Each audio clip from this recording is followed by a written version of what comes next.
Hello. I've got something to show you. It's a special kind of plate. Can you see it has a picture painted on it? There are just two colours in the picture, blue and white, so we could call it a blue and white plate. Lots of people have plates with this picture painted on. It's called a willow pattern, and the picture tells a story. In a far-off country, there once lived a very important man. The country was called China, and the man was called a mandarin. The mandarin had lots of money, a beautiful palace, and a huge garden with a river running through it. He also had a beautiful daughter called Kung Si. Kung Si had no mother, no brothers, and no sisters, but she had got the beautiful garden and loved to walk among the cherry blossom and almond trees. Best of all, she loved to sit beneath the willow tree. Then one day, one of the mandarin's servants, a young man called Chang, finished his work early and went for a walk in the mandarin's garden. He hadn't gone very far when he heard a voice singing. It was a very sad song.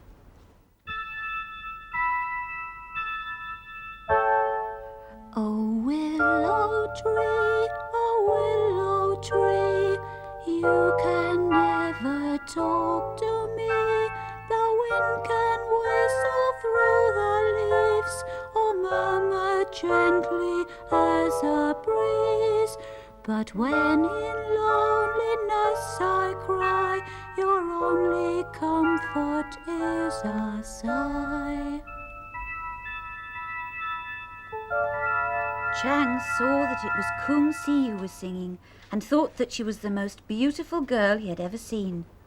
And Kung Si thought that Chang was very handsome indeed. "Tell me, Kung Si, why were you singing such a sad song on a lovely spring day?" "Because I am lonely and there is no one to talk to. I am here now and you can talk to me." So he sat down beside her under the willow tree, and they talked of many things. Every evening afterwards they met in the garden secretly, for they knew that Kung Si's father would be angry if he found them. No one knew how the mandarin found out what was happening, but one evening he walked to the willow tree and caught them. He was very angry. "So it is true, one of my servants meeting secretly with my daughter. Chang, you are dismissed. You can no longer work for me, and you must never visit this garden again." "Father!" "As for you, daughter, I will lock you in a tower of the palace until I find a suitable husband for you." "But father—" "I have spoken." Kung Si and Chang were very sad. They couldn't bear the idea of never seeing each other again. Then Chang had an idea. "Kung Si, my darling, I know what we must do.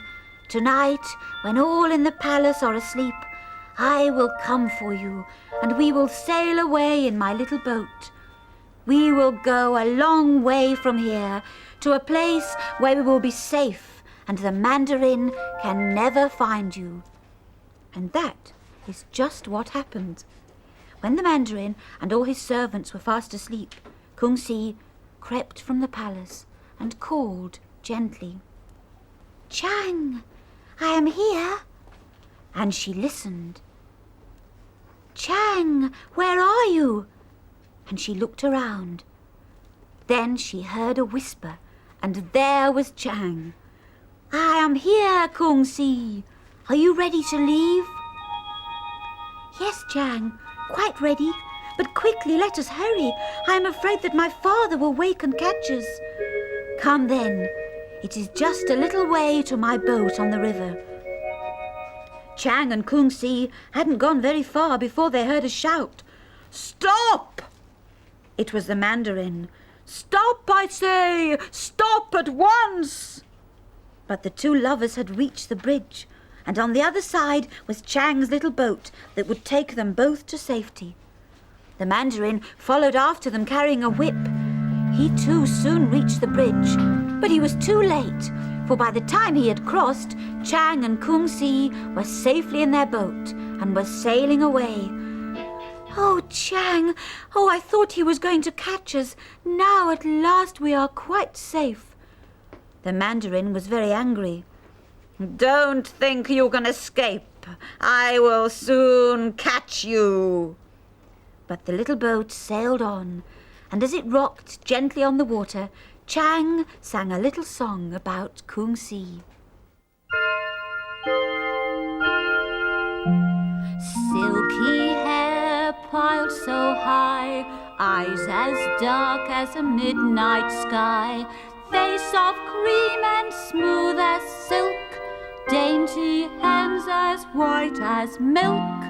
How can another ever be quite as lovely as my Kung Si? But what they didn't know was that the mandarin had found another boat, a very fast boat, and he was speeding after them. He might even have caught them, but for a very strange thing.